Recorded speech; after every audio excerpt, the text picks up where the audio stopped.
ministração da Santa Ceia. So guys, today we have the breaking of bread.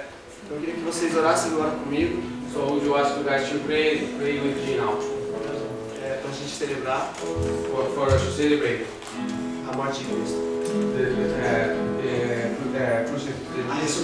The resurrection of Christ. Eu queria que você falasse com Deus So would you ask to speak to God now sobre a sua comunhão com Ele. about your communion with Him, your fellowship with Him?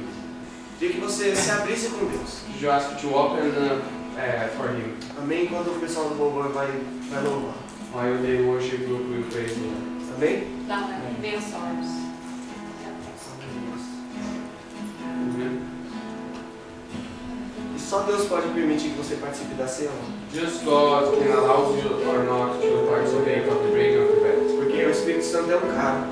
Because the Holy Ghost is a man. E Ele vive com você. And He lives with you. Ele que vai tocar seu coração se você está em comunhão com Deus. And He will touch your heart if you have a communion or fellowship with God or not. Nós não vamos te doutrinar. You're not gonna be doing any teachings here now. O Espírito Santo vai fazer isso. The Holy Ghost will do that for you now. Amém? Amen.